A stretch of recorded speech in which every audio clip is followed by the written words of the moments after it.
नमस्कार, आप देख रहे हैं आज तक। मैं हूं आपके साथ रोहित सरदाना। अमेरिका के राष्ट्रपति डोनाल्ड ट्रंप ने 20 जनवरी को शांतिपूर्वक सत्ता सौंपने पर रजामंदी दे दी, लेकिन क्या अब अमेरिका ट्रंप तंत्र से बाहर आ सकेगा? बुधवार को अमेरिकी संसद परिसर में अपने समर्थकों की हिंसा के बाद ट्रंप अकेले पड़ गए हैं और सत्ता छोड़ने को मजबूरन राजी भी हो गए, लेकिन अब भी वो ये मानने को तैयार नहीं है कि अमेरिकी जनता ने उन्हें हरा दिया। इसलिए अब अमेरिकी संसद से उन्हें फौरन हटाने की मांग हो रही है। हाउस स्पीकर नैंसी पेलोसी ने उपराष्ट्रपति माइक पेंस से अपने अधिकारों का इस्तेमाल करके ट्रंप को हटाने की मांग की है। पेलोसी ने यह भी कहा, अगर माइक पेंस ने अपने अधिकारों का इस्तेमाल नहीं किया तो संसद में महाभियोग लाया जाएगा। और इस बीच खबर आ रही है कि ट्रंप सत्ता छोड़ने के पहले कई मसलों पर खुद को माफी देने का मन बना रहे हैं। इसलिए आज दंगल में हमारी बहस का मुद्दा है, क्या 20 जनवरी के पहले ट्रंप को हटाया जाएगा? क्या ट्रंप का गेम ओवर हो गया या अमेरिका के लोकतंत्र में अभी और शोले भड़कने बाकी हैं? बताएंगे आपको आज हमारे साथ अमेरिका से कौन कौन से मेहमान आ रहे हैं, लेकिन उसके पहले पूरी रिपोर्ट आपको दिखाते हैं। We will never give up. We will never concede. It doesn't happen. You don't concede when there's theft involved.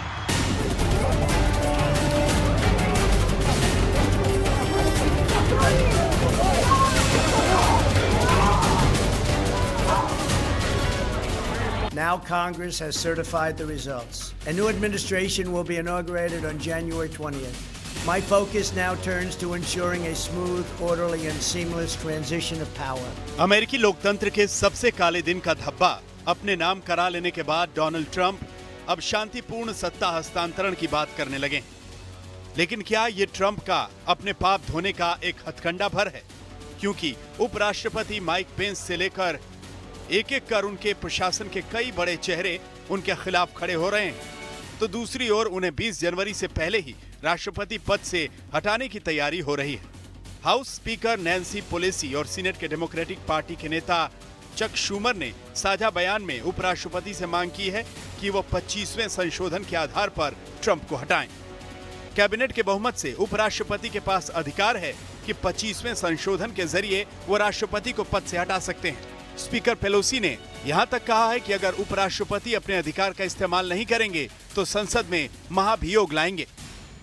In calling for this seditious act, President has committed an unspeakable assault on our nation and our people. I join the Senate Democratic leader in calling on the Vice President to remove this president by immediately invoking the 25th Amendment. If the Vice President and the Cabinet do not act, the Congress may be prepared to move forward with impeachment. Trump को हटाने के लिए अमेरिकी संसद में इसलिए भी मांग उठ रही है क्योंकि ट्रंप अब कई मसलों पर खुद को माफी देने पर विचार कर रहे हैं। सूत्रों का कहना है कि व्हाइट हाउस छोड़ने से पहले ट्रंप खुद को माफी देना चाहते हैं। अमेरिकी राष्ट्रपति डोनाल्ड ट्रंप ने अपने सलाहकारों से इस पर चर्चा की है। हालांकि ये साफ नहीं है कि ये चर्चा कैपिटल हिल में मचे बवाल के बाद हुई है या पहले। हालांकि सूत्रों के मुताबिक ये पता चला है कि कैपिटल हिल में बवाल के बाद व्हाइट हाउस के कानूनी सलाहकार पैट सिपोलोन ने ट्रंप से कहा कि दंगा भड़काने को लेकर उन्हें कानूनी कार्रवाई का सामना करना पड़ सकता है। ट्रंप के मन में ये बात मजबूती से बस गई है कि उनको खुद को माफी देने का अधिकार है। करीब 2 साल पहले 2018 में म्यूलर इन्वेस्टिगेशंस के दौरान ट्रंप ने ये बात एक ट्वीट के द्वारा कही थी। उनका ये मानना था कि उनको तब माफी की जरूरत नहीं थी क्योंकि उन्होंने कुछ गलत नहीं किया, लेकिन अब वो फिर से अपने सलाहकारों से सलाह ले रहे हैं ये जानने के लिए कि क्या वो अपने आप को माफी दे सकते हैं या नहीं। जाहिर सी बात है, कैपिटल हिल में जो हुआ और कैंपेन के दौरान ट्रंप ने जो किया उसका खामियाजा ट्रंप को भुगतना पड़ सकता है। जाहिर है अब ट्रंप को लेकर अमेरिका में गंभीर बहस हो रही है, इसीलिए राष्ट्रपति का पदभार संभालने वाले जो बाइडेन भी पहले से ज्यादा हमलावर हैं। दिल्ली से गीता मोहन के साथ आज तक ब्यूरो। तो आपको बता दें कि दंगल में आज हमारे साथ कौन कौन से खास मेहमान हैं। दंगल में हमारे साथ आज अमेरिका से 3 मेहमान आ रहे हैं। देव करलेकर हमारे साथ आ गए, वो कोर कमेटी के मेंबर हैं रिपब्लिकन पार्टी के, न्यू जर्सी से हमारे साथ लाइव हैं। हमारे साथ प्रकाश शाह आ गए हैं, वो फॉर्मर नेशनल ट्रस्टी हैं, डेमोक्रेट हैं, वो भी न्यू जर्सी से हमारे साथ इस वक्त लाइव आ रहे हैं जूम के जरिए। नवनीत चुग हमारे साथ हैं, वो कमला हैरिस के दोस्त माने जाते हैं। नलिन कोहली हमारे साथ इस वक्त आ गए हैं, बीजेपी के नेता हैं। अशोक सज्जनहार हमारे साथ आ गए हैं, पूर्व राजनयिक हैं, भारत की तरफ से कई देशों में और अमेरिका में भी सेवाएं दे चुके हैं। आप सबका स्वागत है दंगल में। सबसे पहले देव करलेकर साहब, हो क्या रहा है अमेरिका में? ट्रंप अब खेद जता रहे हैं और यह भी कह रहे हैं कि मैं कुर्सी छोड़ने को तैयार हूं, लेकिन इसके पहले जो कुछ हुआ है उसकी जिम्मेदारी कोई लेगा कि नहीं? रोहित जी, थैंक यू सो मच। सबसे पहले आपने मुझे मंच दिया और आपका आभारी हूँ। We are a big fan of yours. जो भी कुछ हुआ ये बड़ा खेदपूर्ण है। दुनिया के सबसे पुरानी डेमोक्रेसी जो which is a torch bearer, पूरी दुनिया को दिखाता है डेमोक्रेसी क्या है, उसके मूल्य क्या है।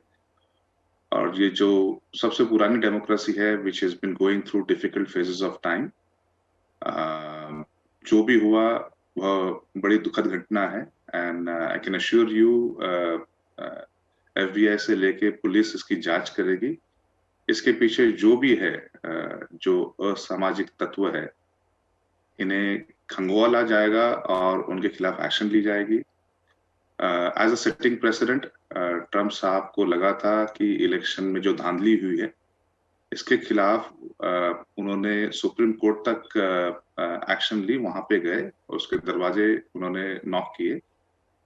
सुप्रीम कोर्ट ने पिछले 6 हफ्ते में उस पर विचार अनुमान किया और दे फाउंड आउट बाइडेन साहब, who is the president elect, is the rightful winner of the election. और जब सारे दरवाजे बंद हुए, ही रियलाइज्ड कि it's a good way to put down and basically assist for the ordeal transition of the power. जो भीड़ की तादाद थी 10-15 हजार, यह भीड़ 2016 में भी हिलरी क्लिंटन के सपोर्ट में आई थी जब पहली बार ट्रंप साहब जीते थे। तो ये हमेशा होता है, सपोर्ट में जीते हुए या हारे हुए कैंडिडेट के लिए DC में एक बड़ा लोगों का समुदाय जाता है। एंड राइट टू रैली और राइट टू प्रोटेस्ट, ये हमें संविधान ने जो फर्स्ट अमेंडमेंट है US की, उस फर्स्ट अमेंडमेंट के अनुसार हक है, but it has to be peaceful. ये किसी को कानून अपने हाथ में लेके और जो हम उसको भगवान का गण कहते हैं, जो संसद कह लो आप, और आप जाके वहां पे तोड़फोड़ करते हो और पूरी दुनिया आप पे हंसे, यह बहुत गलत चीज हुई है। और इसका तो खेद सभी को है, आप किसी भी पार्टी के होगे। एंड एज आई सेड, 5 लोगों की जान गई है, उसमें एक पुलिस कर्मचारी भी है, 60 से ज्यादा लोग इसमें जख्मी हुए। तो इट्स एन एम्बैरेसमेंट।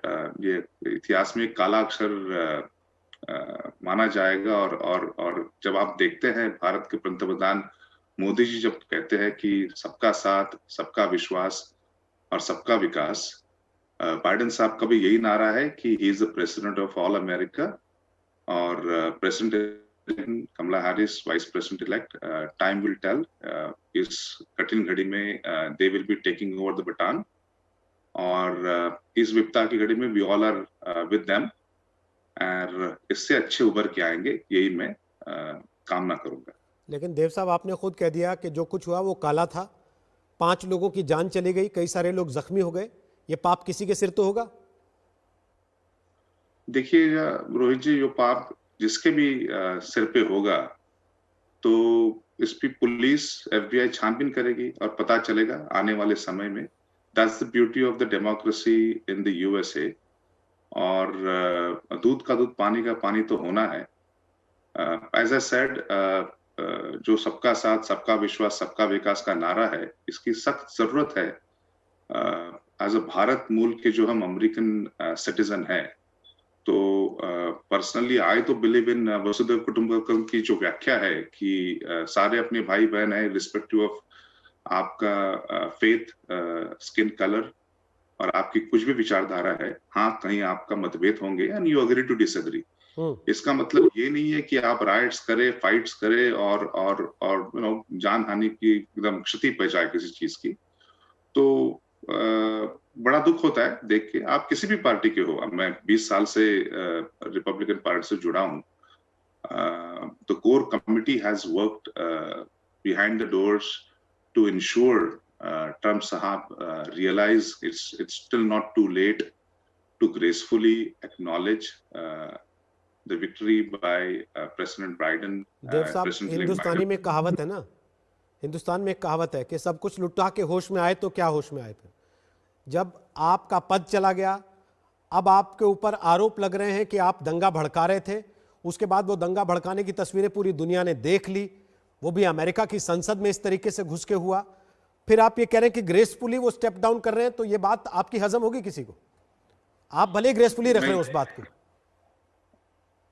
देखिए रोहित जी, कहावत हिंदी में भी है कि देर से आए दुरुस्त आए, या सुबह का बुला शाम को घर आए तो उसे बुला नहीं कहते। तो एज ए सेड, गलतियां सबसे होती है। It takes courage to accept your mistakes, it takes courage to rise up to the occasion.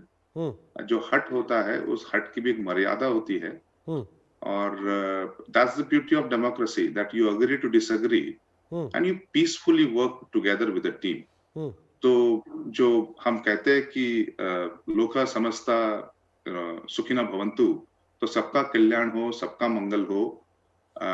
America is the torch bearer for the entire globe. जो 194 कंट्रीज है, वो बड़े बारीक से हमें देखते हैं, हमें फॉलो करते हैं।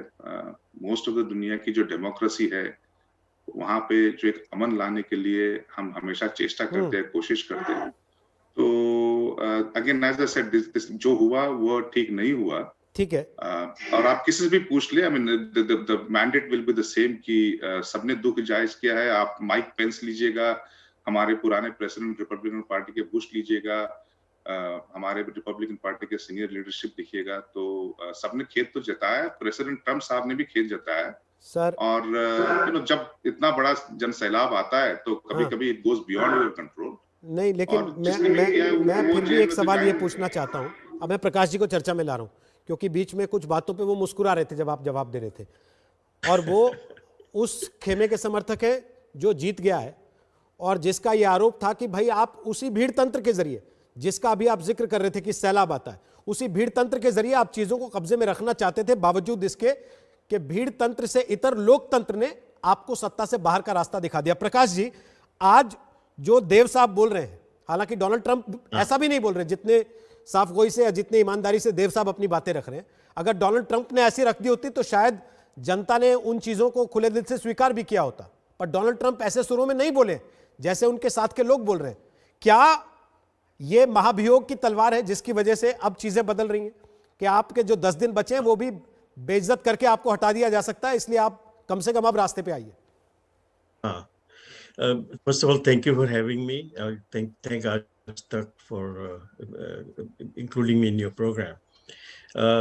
ये बात ऐसी है कि पहले दरअसल में क्या हुआ ये सोचना चाहिए। तो गन्स लेके काफी लोग, एक दो नहीं, बड़ी संख्या में लोग दरवाजा और विंडोज बारी सब तोड़ के अंदर घुस गए, और इतनी तक घुस गए कि वो लोग ढूंढ रहे थे कि कहाँ है माइक पेंस, कहाँ है ये डेमोक्रेट्स, उसको मारने के लिए। और डेमोक्रेट्स को सेनेटर्स, रिप्रेजेंटेटिव्स जो अपनी सेशन चला रहे थे, उसको बचाने की बड़ी कोशिश की गई। और ये मिरेकल है कि कुछ जानहानि नहीं हुई हमारे संसद में। एंड सो ये सब, ये छोटा नहीं था, उसको छोटा बनाने की कोशिश की जाती है, मगर छोटा नहीं था। बड़ा बुरा काम किया है। ट्रंप को पता है क्या होगा, फिर भी उसने जानबूझ के भड़काया लोगों को, जानबूझ के सब कुछ किया है, और वो खुश भी हुआ कि ये सब हुआ। मगर जब उसका कॉन्सिक्वेंसेस आने लगे तब वो चेंज हो गया। तो ये करता ही आया है, अपनी सारी जिंदगी यही काम करता है। जो उसको चाहे, वो मन पे आए वो करता है, और फिर जब भी कॉन्सिक्वेंसेस आए तब वो थोड़ा सा ये वो कर लेता है। ऐसा नहीं चलता। जिसकी जानहानि होती है उसका भी देखना चाहिए। तो आज तुम किसी का मर्डर कर दो और फिर बोलो कि हाँ मैं तो माफ कर दो, मुझे ख्याल नहीं आया कि ऐसा हो जाएगा। ये सब एक्सेप्टेबल नहीं है। कोई भी नागरिक में ये एक्सेप्टेबल नहीं है, और हाई लेवल पे तो बिल्कुल एक्सेप्टेबल नहीं है। तो इसके कॉन्सिक्वेंसेस होने ही चाहिए। अगर इसके कॉन्सिक्वेंसेस नहीं होते तो बड़ा नुकसान हो सकता है, क्योंकि भविष्य में यही बात किसी और को करने का अचानक मिलेगा कि चलो ये तो ठीक है, जो चाहे कर सकते हैं, मर्डर भी कर सकते हैं, ये भी कर सकते हैं, वो भी कर सकते हैं, और फिर कह देना कि चलो मैं शर्मिंदा हूँ, माफ कर दो मुझे, और बात खत्म हो गई। ऐसा नहीं होता है। कानून सबको लागू पड़ता है और कानून के दौर से ही ये सब होना चाहिए। ये गलत बात है। और जो नैन्सी पेलोसी ने कहा, चक शूमर ने कहा, किसी को ऐसा शौक नहीं है कि कोई प्रेसिडेंट के 13 दिन बाकी है, 13 डेज लेफ्ट है, तो वो टाइम में उसको इम्पीच करें। इम्पीच करेंगे या नहीं? अब अभी करना चाहते हैं, मगर टाइम इतने कम होने से टाइम पे इम्पीचमेंट होगा या नहीं वो हमें पता नहीं है। इशू टाइम का होना है चाहिए, या इस बात को होना लेके है कि चाहिए। ट्रंप की विचारधारा भी अमेरिका में जड़ें जमा चुकी है? वोट्स तो उनको भी रिकॉर्ड मिले हैं, आप जानते हैं, और जिस तरीके से लोग उनके कॉल्स पे सड़कों पे उतरे हैं, ये चिंता की बात तो होगी आने वाली सरकार के लिए भी। हाँ, मगर एक बात समझने की है जो ज्यादातर मीडिया में आती नहीं है, कि कौन लोग आए। जो लोग आए, जो लोग का प्रदर्शन हुआ, अगर जो जानकार है उसको पता है कि ये ज्यादातर वाइट सुप्रीमेसिस्ट लोग थे। वो लोग संसद में गए सिर्फ बंदूक लेके नहीं, मगर वो झंडा लेके गए, जो झंडा कन्फेडरेसी फ्लैग कहा जाता है। वो कन्फेडरेसी फ्लैग क्या है? जब अमेरिका में जब सिविल वॉर हुआ था तब दो पक्ष थे।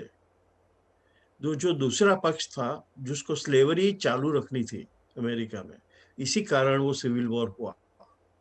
और वो स्लेवरी चालू रखने वाला पक्ष का कन्फेडरेसी था और वो उसका फ्लैग था।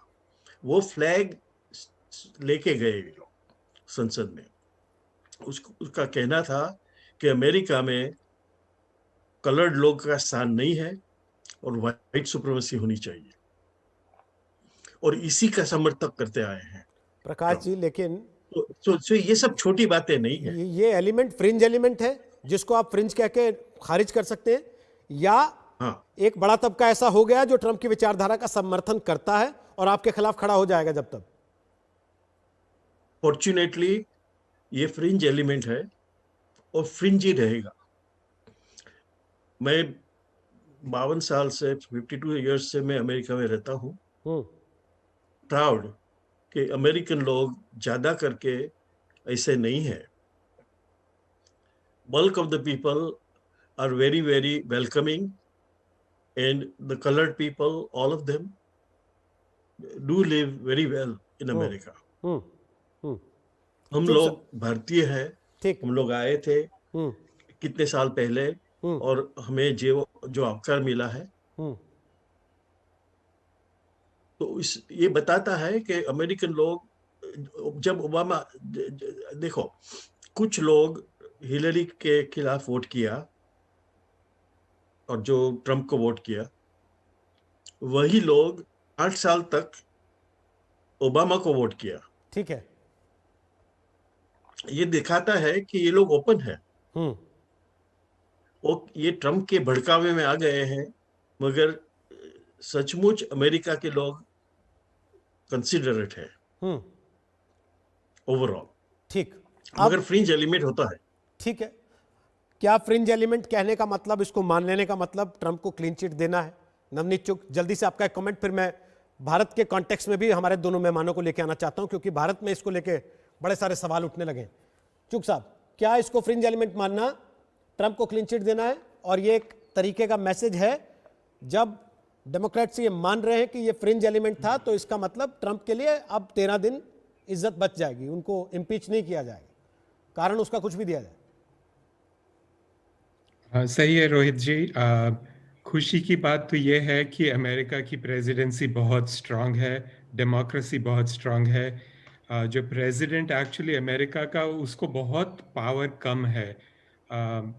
बहुत कम पावर है। पूरे जितने कंट्रीज हैं दुनिया में, प्रेसिडेंट प्राइम मिनिस्टर को बहुत पावर होता है। अमेरिका के प्रेसिडेंट को बहुत कम पावर है। अमेरिका के कॉन्स्टिट्यूशन में पहली लाइन लिखी हुई है कि फेडरल गवर्नमेंट को डिफेंस, मॉनेटरी पॉलिसी, पैसे का काम, और इंट्रा स्टेट कॉमर्स, जो 50 स्टेट हैं उनके आपस के रिलेशनशिप फेडरल गवर्नमेंट के पास हैं। दूसरी लाइन कॉन्स्टिट्यूशन की, बाकी सब पावर स्टेट्स के पास हैं, और स्टेट्स ने आगे डिस्ट्रिक्ट्स को, यहाँ की काउंटीज को, और 19,500 शहर को पावर दे दिया है। अगर कोई अमेरिका चलाता है, अगर कोई अमेरिका की सीक्रेट है, तो ये 19,000 शहरों के मेयर हैं, और हर शहर में एक मैनेजर है, president of the city, city manager. वो 2 जने, 38,000 लोग ये अमेरिका चलाते हैं। अच्छी बात तो ये है कि सबको मालूम था कि प्रेसिडेंट ट्रम्प प्रेसिडेंट बनना नहीं चाहते थे, अपनी वो होटल बिजनेस की ब्रांडिंग कर रहे थे और गलती से प्रेसिडेंट बन गए। और उनको कोई कंट्री का फिक्र नहीं है, उनको वो अपने बहुत मतलबी इंसान है, और ईगो बहुत ज़्यादा है, और कोई स्पॉइल्ड बच्चे से एक टॉय खींच लो तो वो बच्चा रोना शुरू कर देता है। अब इनकी प्रेसिडेंसी खींच ली है तो इन्होंने रोना शुरू कर दिया है। और अच्छी बात तो ये है कि टर्म लिमिट है अमेरिका में। इंडिया में नहीं है, पर अमेरिका में टर्म लिमिट है 4 साल की, 2 टर्म्स मैक्सिमम। अच्छी बात तो ये है कि एक टर्म में इनका काम खत्म हो गया।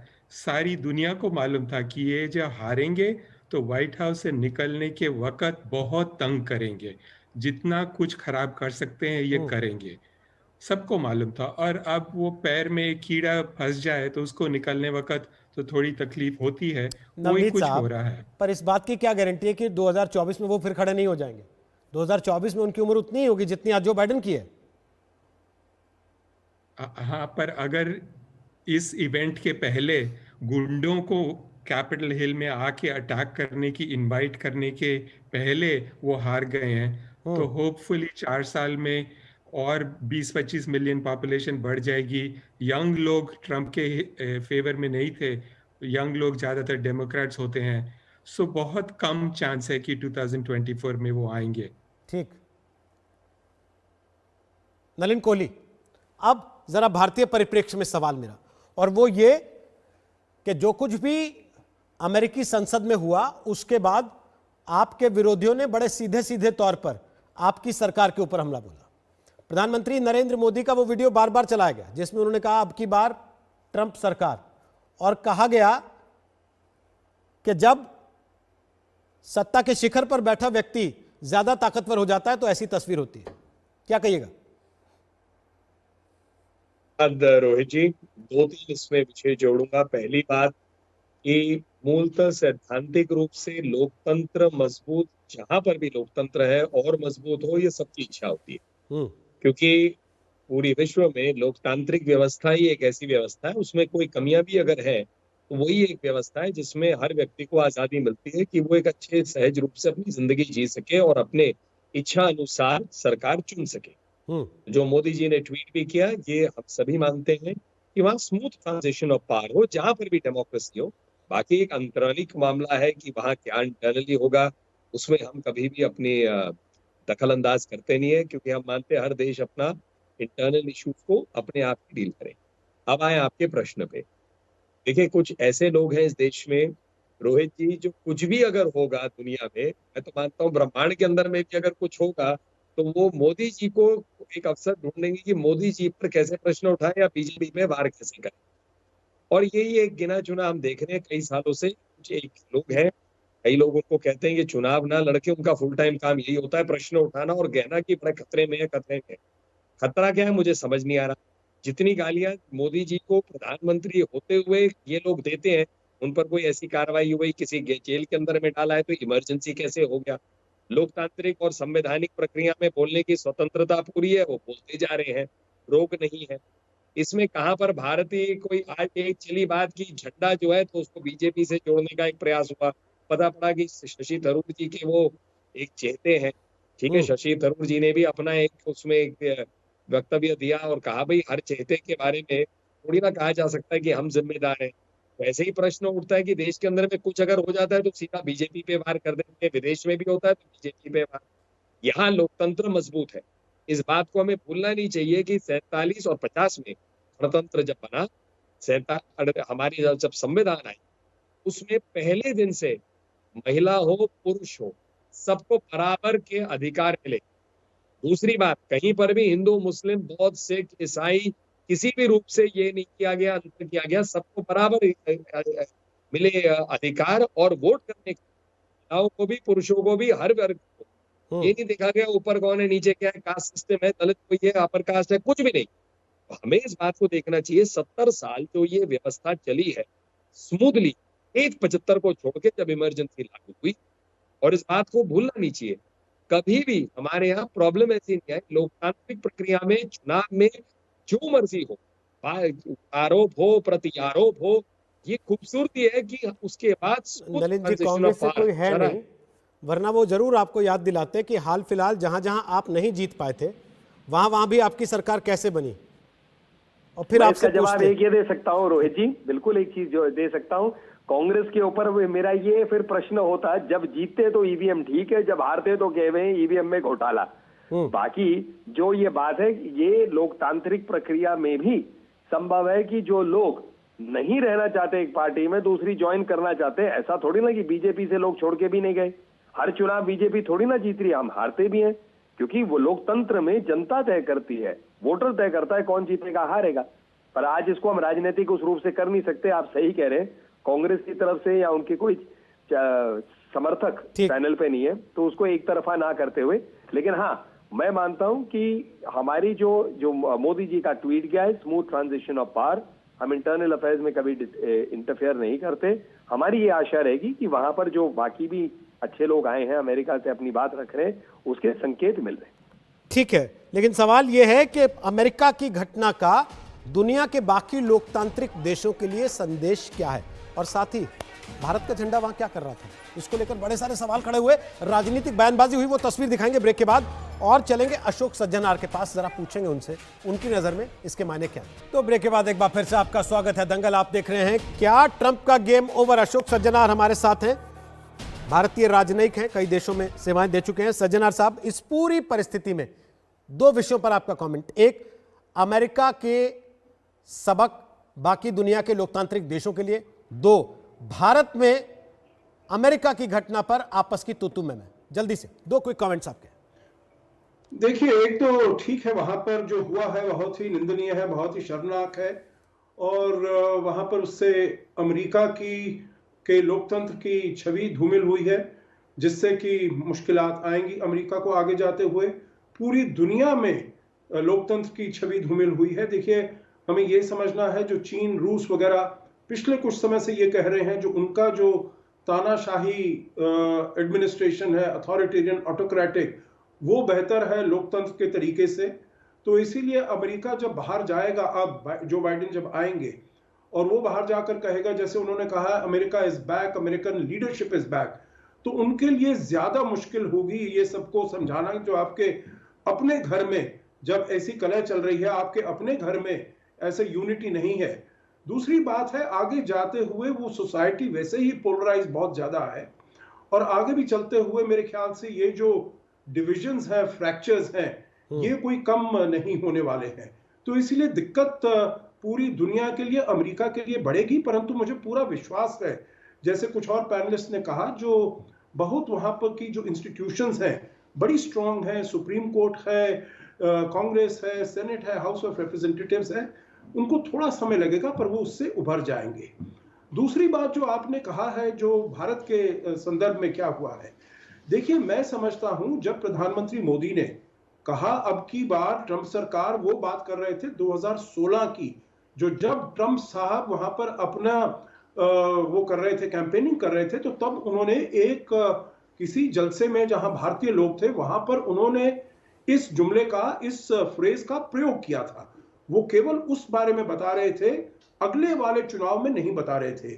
मैं इसको थोड़ा आगे लेकर जाऊंगा। देखिए, अगर उनकी मुलाकात हुई, उनके अच्छे संबंध थे राष्ट्रपति ट्रंप के साथ, तो वो थे as the president of United States. नमस्कार, मैं हूं अंजना ओम कश्यप। हमें उम्मीद है ये वीडियो आपको पसंद आया होगा। लेटेस्ट खबरों के लिए यूं ही देखते रहिए आज तक, और इस वीडियो के पसंद आने पर लाइक, शेयर एंड सब्सक्राइब करना ना भूलें।